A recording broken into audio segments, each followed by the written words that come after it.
I've mentioned archetypes many times, and I will provide something of a definition of them. Often I tend to mention archetypes along with past personality, even tarot, as though they're the same. And of course they're not, they are different.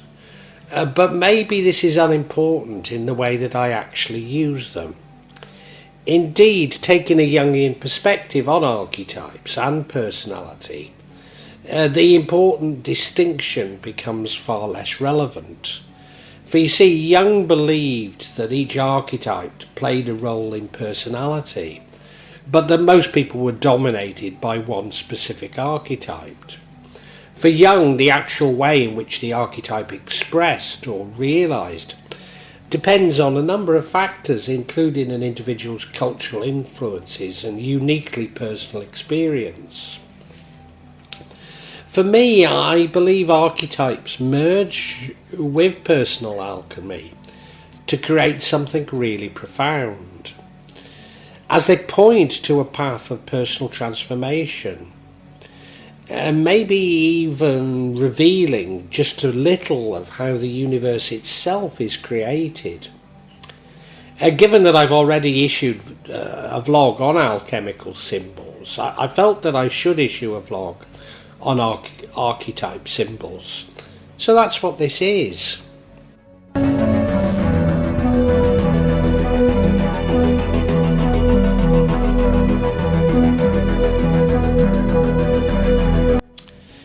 So I said I'd give a definition of archetypes. Well, I suppose there's four ways of looking at them. The first is that it's a statement, pattern of behaviour, or even a prototype. Secondly, it comes from the Platonic concept of pure form, believed to embody the fundamental character of a thing.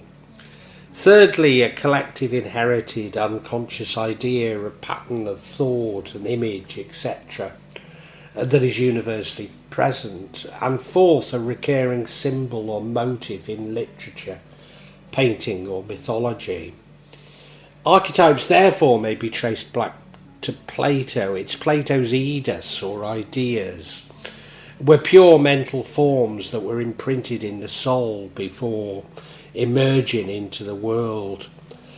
Carl Jung developed the concept of psychological archetypes. And for Jung, these archetypes are an explanatory paraphrase of the Platonic eidos, also believed to represent the word form. He maintained that the Platonic archetypes are metaphysical ideas, paradigms or models, and that real things are held only to be copies of these model ideals or ideas. So if we take a look at Jung, there are the following sort of archetypes contained in Jung's work. The first is the persona, which is, it's about how we present to the world. It represents the sort of different social masks that we wear in different situations and with different groups of people. So that we put on these masks depending on the circumstances. And we do it because there's something of a shield the ego from negative images.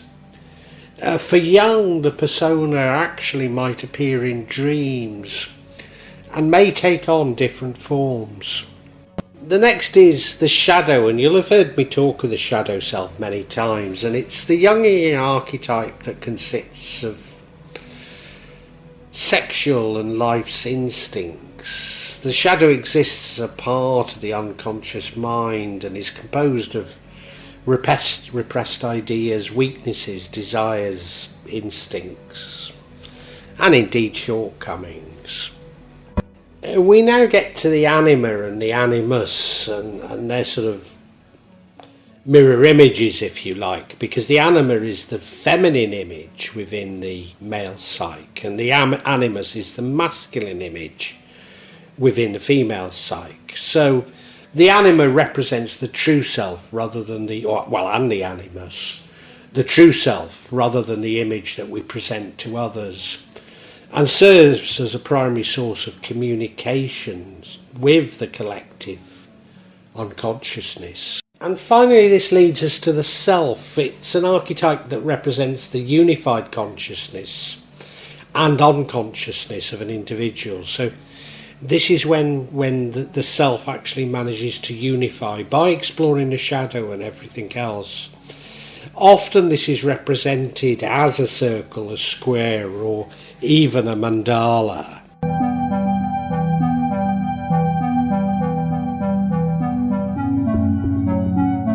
Now, based on Jung, others have attempted to group these in certain ways.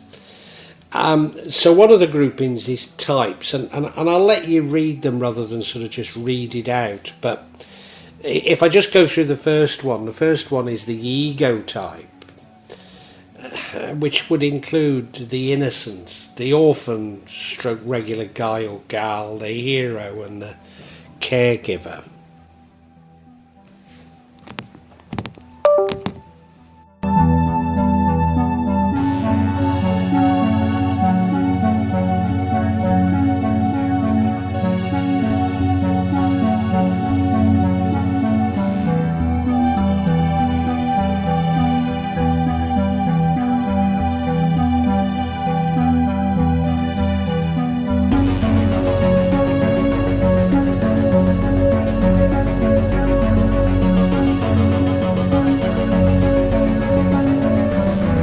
And the second attempt to group these is by sort of family types. So again, I'll just read out the first one and I'll let you read the others online.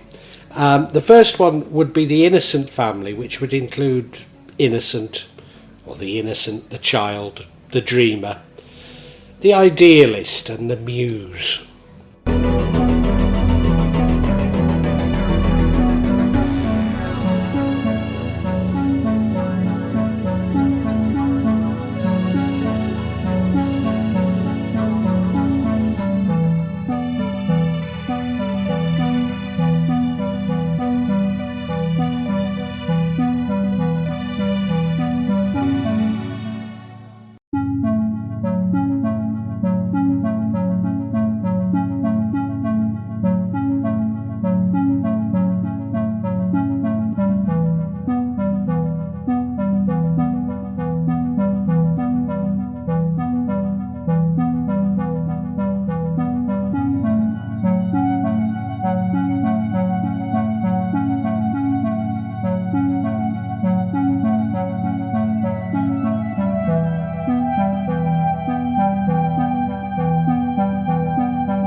Now, a part of Jung's development of archetypes and use of archetypes was through the analysis of his patients' dreams.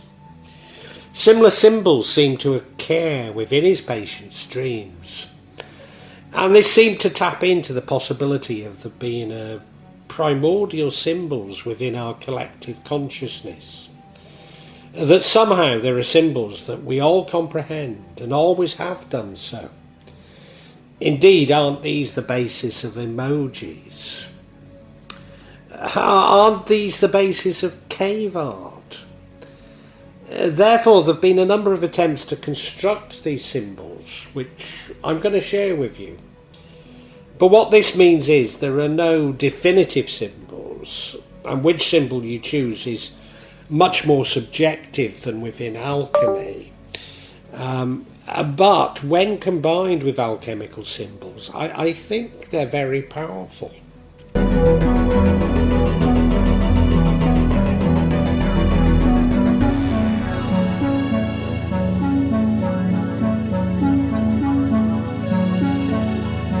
And And the first of these symbols is water, which, I mean, it is so universal, isn't it? It's sort of about the mystery of creation, birth, death, resurrection, the idea that we resurrect, baptism, purification and redemption, fertility and growth. So, the standard is this sort of wave thing for water, isn't it? I mean, as I say, these actual symbols do differ. So, if you've got a better one, please choose it. And we can split water, I suppose, between the sea. Between the sea and the river, because the sea is the mother of all life. Spirituality, mystery, infinity, timelessness, eternity, unconsciousness. Whereas the river is much more this death and rebirth, the flowing of time, the eternity of transition, phases of lives, and the incarnations of deities. I mean, again, the symbols, you choose your own, but these are somewhat commonly used ones that I've picked out. I suppose after water, the next most sort of evocative, common one would be the sun, creative energy, the law in nature, consciousness, thinking, enlightenment, wisdom, spiritual vision, the father principle, the passage of time and life. The rising sun, of course, would be birth, creation and enlightenment, whereas the setting sun would be death, the passing of time, the ending, as it were. Now, the way we see colours is dependent on language, so it isn't cross-cultural. I suppose we're talking the majority of cultures. So, red often represents love, sacrifice, hate, evil, anger, passion, sin, blood, disorder. And I'll just let the other ones run. You can look at them yourselves. But colour is very evocative, isn't it? It does bring out these emotions. So it's clearly very important, even though, as I say, it might not be universal across all cultures.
Thinking of shapes, well, a circle or a sphere represents wholeness and unity.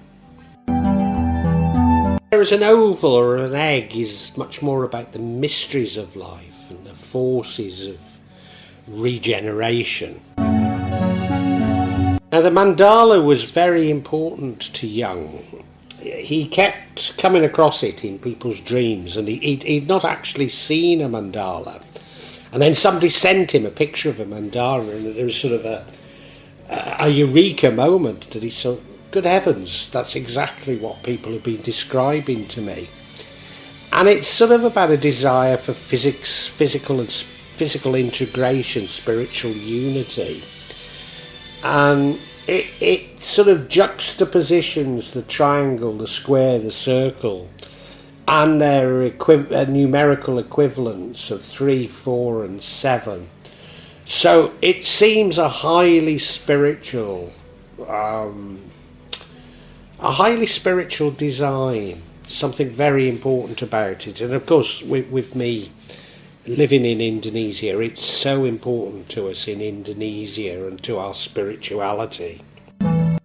And yin and yang probably needs no explanation, but it's the union of opposite forces, the masculine principle, the light, the activity, the conscious mind, with the yin, the feminine principle, the darkness, the passivity, the unconscious mind. So it's this union, this alchemical wedding, if you like, that is represented here.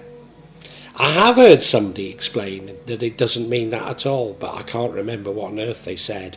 They were probably New Age, weren't they? And we now come to the Urubas. Now, I've chosen a sort of a stylised version of this because of, well, I was hoping to get really stylised versions of everything because of, I was looking for symbols, but this, maybe I need to explain. It's the snake eating itself, which I'm sure you've seen.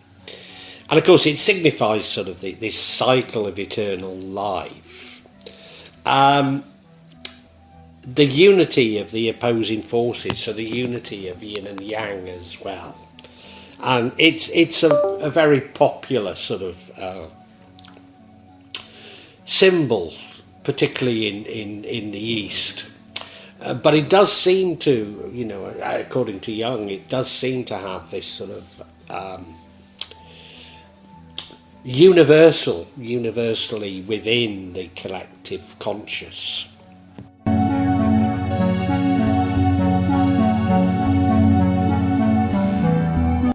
And I'm now going to mention some animals. Now, if you remember, Jung came across, these archetypes through studying people's dreams, but by the same token, they allowed him to sort of comprehend people's dreams.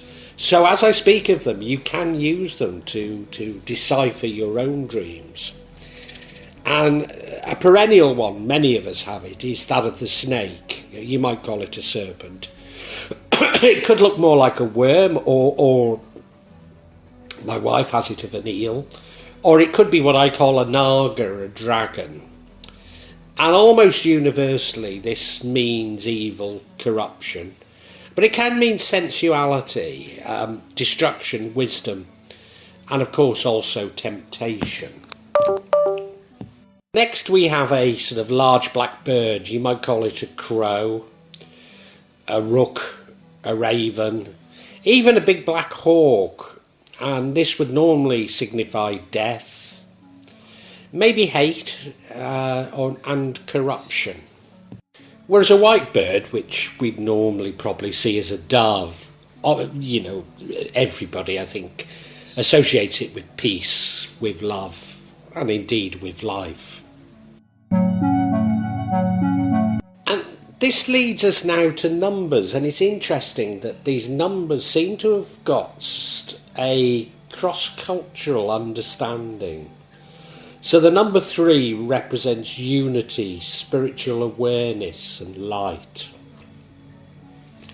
Whereas the number 4 would represent cycles of life and the elementals, that is earth, water, fire and air, and also nature.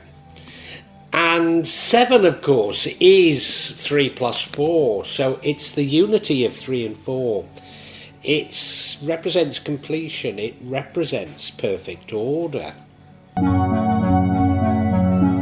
And we're now I suppose the numbers do appear in dreams, but we now have sort of symbols or features that do occur quite a bit in dreams. And the first one would be that of the garden, which of course represents paradise, innocence. The unspoilt feminine, beauty and fertility, the earth mother if you like. Whereas the desert is the opposite of the garden, isn't it? So it's a lack of spirituality, it's death, nihilism, even hopelessness. Mountains and peaks, well, the highest peak is a place to see far from. Places to gain greater insight. So if you see a peak, it's suggesting the need to understand something, the need to see through something. Whereas a tunnel or a cave, well, these are deep down, where the real character delves, where the self is. Places where the character goes when invisible or inactive. I suppose they could also signify death.